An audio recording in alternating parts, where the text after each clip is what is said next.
नमस्कार, राज की बात में आपका स्वागत है। बेंच एंड बार यानी कि हाई कोर्ट, सुप्रीम कोर्ट के जजों के बेंच और दूसरी तरफ बार एसोसिएशन जो हर स्टेट में होता है, ऑल इंडिया लेवल पर होता है। सुप्रीम कोर्ट बार एसोसिएशन है तो हर जगह हाई कोर्ट बार एसोसिएशन भी होता है। और यह एसोसिएशन इसलिए बनाया जाता है कि जज साहब को भी कुछ वकीलों से सलाह की जरूरत पड़े, कोऑर्डिनेशन बनी रहे और फिर कानून की प्रक्रिया स्मूथली चलता रहे। लेकिन 5 जज जो सुप्रीम कोर्ट के हैं, इन्होंने एक फैसला दिया और उस फैसले के बाद बार एसोसिएशन के बीच झगड़ा चल रहा है, 2 धड़ों में बंट चुका है। और ऑल इंडिया बार एसोसिएशन और सुप्रीम कोर्ट बार एसोसिएशन के चेयरमैन आदेश अग्रवाल ने एक लेटर लिखा है। इस चिट्ठी में उन्होंने राष्ट्रपति द्रौपदी मुर्मू को कहा है कि आप इस फैसले पर रोक लगाने के लिए प्रेसिडेंशियल रेफरेंस का सहारा लें, क्योंकि यह फैसला संवैधानिक गतिरोध पैदा करने वाला है और इसलिए इसके खिलाफ जब तक फिर से सुनवाई ना हो तब तक कि आप इस फैसले पर रोक लगाएं। और ये मामला क्या है? ये मामला इलेक्टोरल बॉन्ड का है, चुनावी बॉन्ड का है, जिस पर सुप्रीम कोर्ट के 5 जज ऐसे अड़े हुए रहे कि एसबीआई को 2 महीने का वक्त नहीं दिया। एसबीआई बार बार याचिका दायर करके कहते रहे कि हम कुछ समय चाहते हैं ताकि जो डिजिटल एविडेंस है जिसको हमने सीक्रेट तरीके से रखा था उसको डिकोड करने के लिए हमारे पास समय हो। लेकिन सुप्रीम कोर्ट के 5 जज इस बात के लिए राजी नहीं हुए कि कैसे हमारे फैसले के बाद ये फिर से याचिका दायर करके समय की मांग कर रहा है। ऐसे इन लोगों को समय देने में दिक्कत नहीं होती है। जब बड़े बड़े करप्शन के चार्जेज होते हैं किसी व्यक्ति के ऊपर तो उनको एंटीसिपेटरी बेल हो या फिर बेल को एक्सटेंड करना हो, उसके लिए इन लोगों को तकलीफ नहीं होती है। ऐसे मामले में भी रात को ये जज साहब जाग कर ये फैसला देते हैं कि एक दिन भी इस व्यक्ति को जेल में नहीं रखा जा सकता। जैसे तीस्ता सितलवाड़ का मामला था, जब गुजरात की हाई कोर्ट ने तीस्ता सितलवाड़ की जमानत याचिका को खारिज कर दिया और गुजरात की पुलिस उसे गिरफ्तार करने वाली थी तो उनके वकील सीधे सुप्रीम कोर्ट में पहुंच गए। सुप्रीम कोर्ट में 9 बजे रात को 2 जजों की बेंच बैठी कि उनकी जमानत को एक्सटेंड किया जाए, हाई कोर्ट के फैसले पर रोक लगाई जाए। लेकिन 2 जज इस फैसले पर नहीं पहुंच पाए कि हाई कोर्ट ने उनके बेल को कैंसिल करके सही किया है या गलत किया है। और उसके बाद आनन फानन में जब 2 जज कंक्लूजन पर नहीं पहुंच पाए तो उसके बाद 3 जजों की बेंच बिठाई गई। यह सब रात में हो रहा था, 9 बजे रात के बाद। और फिर राताराती यह फैसला हुआ जब 3 जज की बेंच बैठी तो जो 2 जज उनको जमानत देने के पक्ष में थे और इसलिए जमानत मंजूर कर ली गई और गुजरात हाई कोर्ट के फैसले पर रोक लगा दिया गया कि नहीं, इनको एक दिन भी जेल में नहीं रखा जा सकता, चाहे रात भर सुप्रीम कोर्ट के जजों को जागना पड़े। लेकिन जब एसबीआई ने चुनावी बॉन्ड को लेकर याचिका दायर की और कहा कि हमें कुछ समय चाहिए, हमें ज्यादा समय नहीं चाहिए, 2 महीने का समय चाहिए जिसमें हम सारे जो फॉर्मेलिटी है वो पूरी कर सके, इन सारे एविडेंस को डिकोड कर सके और हम अपने जो चुनावी बॉन्ड खरीदने वाले और जो पार्टियां हैं जिसके खाते में उसे डिपॉजिट किया गया है, इन सब के कोड को मिला सके, क्योंकि ये मामला सीक्रेसी का था और इसलिए हमने पूरी व्यवस्था की थी कि ऐसा ना हो कि बैंक के सर्वर में वो सारी चीजें रखें और उसके बाद कोई भी बड़ा अधिकारी उससे एक्सेस कर ले और फिर इसे बाहर निकाल दे, क्योंकि ये संसद में पारित कानून के आधार पर हमें इस पूरे डॉक्यूमेंट्स को सीक्रेट रखने की बात कही गई थी और इसलिए समय चाहिए था, समय नहीं मिला।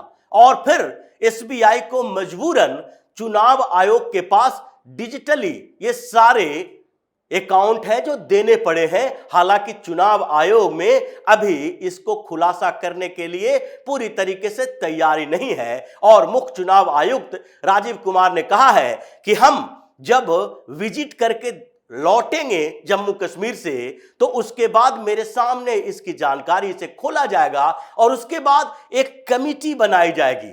वो पैनल है जो इसकी पूरी जांच करेगी, वेरिफिकेशन होगा और उसके बाद ही हम इसे चुनाव आयोग के वेबसाइट पर डालेंगे। लेकिन इस बीच जो आदिश अग्रवाल ने चिट्ठी लिखी है वो ऑल इंडिया बार एसोसिएशन के भी अध्यक्ष हैं, जिसके लेटर हेड से उन्होंने 7 पन्नों की चिट्ठी राष्ट्रपति को लिखी है और वो सुप्रीम कोर्ट बार एसोसिएशन के अध्यक्ष भी हैं। ये 2 बड़े बार एसोसिएशन जिसमें हजारों हजार वकील उसके मेंबर है और उसके अध्यक्ष के तौर पर उन्होंने राष्ट्रपति को जो चिट्ठी लिखी है उसमें कहा है कि राष्ट्रपति को आर्टिकल 143 का सहारा लेते हुए एक प्रेसिडेंशियल रेफरेंस के तौर पर इस फैसले पर रोक लगा देनी चाहिए और जब तक सुप्रीम कोर्ट का अगला बेंच न बने, यानी कि 5 जजों की बेंच ने फैसला दिया है, 7 जज के बेंच इसकी सुनवाई करे, 9 जज का बेंच इसकी सुनवाई करे,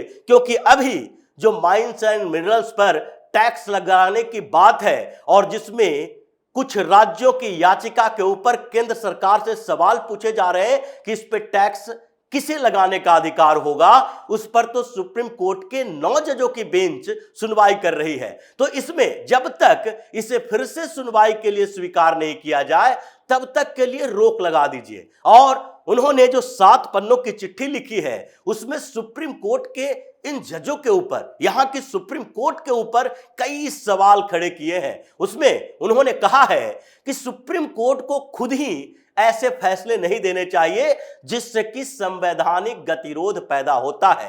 पहला शब्द उनका संवैधानिक गतिरोध को लेकर है कि अगर सुप्रीम कोर्ट ही ऐसे फैसले देने लगे जिससे कि संवैधानिक गतिरोध पैदा हो जाए, क्योंकि संसद ने एक कानून पारित किया, कानून बनने के बाद उसका इंप्लीमेंटेशन हो गया और फिर 2019 से 2024 तक यानी कि 5 सालों से जो कानून चल रहा है और जिस कानून के तहत काम किए जा रहे हैं, यानी कि एसबीआई को यह निर्देश दिया गया था कि आप चुनावी बॉन्ड की जानकारी नहीं देंगे।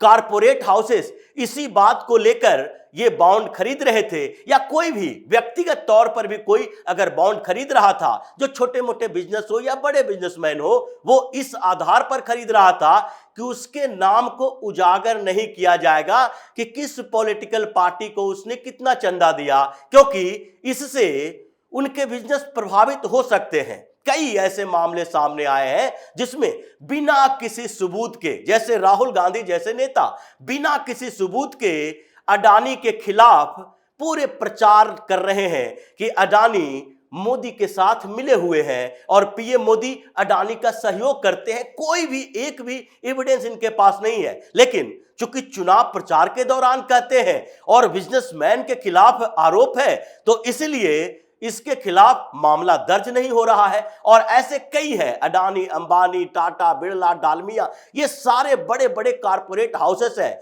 वो सबने चंदा दिए हैं और ये सबके चंदे जो हैं वो सीक्रेट रहने के आधार पर ही उन्होंने इस तरह के चंदे दिए। और फिर ये जो डोनेशन है इसको कारपोरेट हाउसेस को विक्टिमाइज नहीं किया जाना चाहिए। तो पहला सवाल संसद में यह संवैधानिक गतिरोध के लेकर उठाया और दूसरा सवाल संसद को लेकर उठाया गया है। इसमें कहा गया है कि देखिए, जिस तरीके से सुप्रीम कोर्ट ऐसे आदेश दे देता है उससे तो संसद की महिमा, गरिमा संकुचित हो जाती है, कमजोर होती है। संसद की महिमा को बना के रखे रहना चाहिए, नहीं तो संसद और सुप्रीम कोर्ट के बीच टकराव हो जाएगा। एक कानून बनाने वाला, एक कानून का पालन करवाने वाला, एक कानून की समीक्षा करने वाला, यानी कि ये संसद के किसी कानून को लेकर आप इस तरीके के रिजिडिटी नहीं दिखा सकते जिससे संवैधानिक गतिरोध पैदा हो। तीसरी बात उन्होंने उठाई,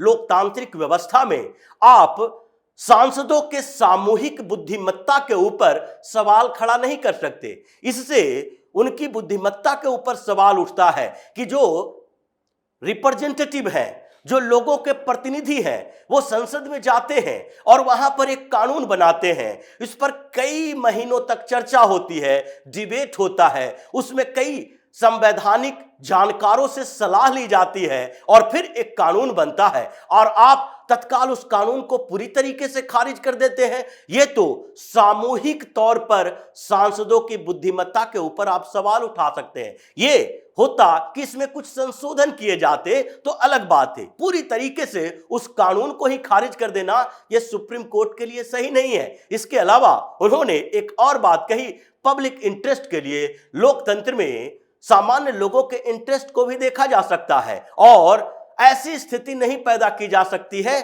जिसमें कारपोरेट हाउसेस और सामान्य लोगों के बीच के संबंध को भी नुकसान पहुंचे। जैसे अगर कारपोरेट हाउसेस को विक्टिमाइज करेंगे, अगर कोई पॉलिटिकल पार्टी को ज्यादा चंदा मिलता है, किसी को कम चंदा मिलता है, जैसा कि इस मामले में दिखाई पड़ रहा है, क्योंकि जैसे ही चुनावी बॉन्ड की चर्चा होती है, पूरी की पूरी कांग्रेस और कुछ विपक्षी पार्टियां हंगामा खड़ा करने के लिए तैयार हो जाती है।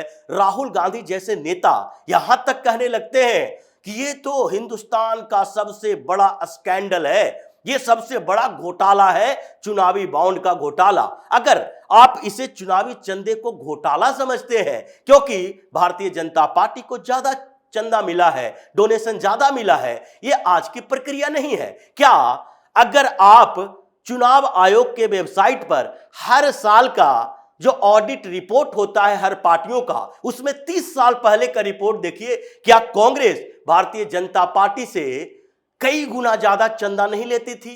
क्योंकि वो सत्ता में थी, लोग उससे ज्यादा जुड़े थे, ज्यादा चंदा दे रहे हैं। और इसलिए अब जब सीटें ज्यादा है भारतीय जनता पार्टी के पास, संभावना ज्यादा है, काम अच्छे हैं, लोग ज्यादा जुड़े हैं, तो ऐसे में चंदा भी ज्यादा मिलेगा।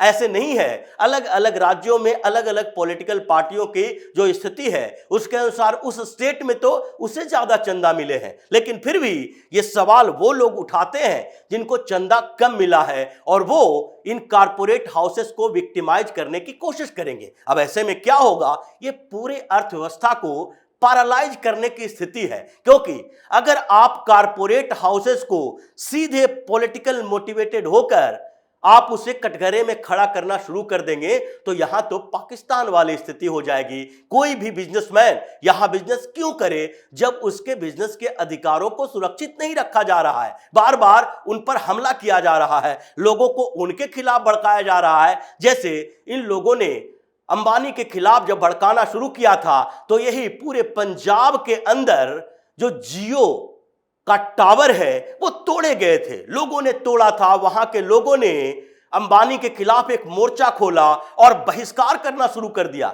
ये राजनीतिक पार्टियों की देन है, जबकि हम ये नहीं कह सकते कि जियो के अंदर करप्शन हुआ है। अगर ऐसा है तो अंबानी के खिलाफ आप केस कीजिए, करप्शन के चार्जेस लगाइए, कोई भी टेंडर में गड़बड़ी हुई है उसके चार्जेस लगाइए। आज जो कारपोरेट हाउसेस के जितने भी करप्शन है वो उजागर हो रहे हैं, चाहे हीरो मोटर का हो या फोर्टिस का हो या किसी हॉस्पिटलाइजेशन का हो या इतने बड़े बड़े बिजनेस हाउसेस के खिलाफ छापेमारी हो रही है, तो क्या ये कारपोरेट हाउसेस से यह आवाज उठ रही है कि हमने चंदा दिया था? ये मामला पूरी तरीके से संवैधानिक गतिरोध पैदा करने वाला है और इसलिए ये जरूरत है कि राष्ट्रपति इसमें हस्तक्षेप करें। इसकी अगली सुनवाई तक इस मामले को रोका जाना चाहिए। सुप्रीम कोर्ट के फैसले पर प्रेसिडेंशियल रेफरेंस के तहत रोक लगाई जानी चाहिए। लेकिन जब ये चिट्ठी सामने आई तो उसके बाद सुप्रीम कोर्ट बार एसोसिएशन के एग्जीक्यूटिव कमेटी जो है उसके कुछ वकीलों ने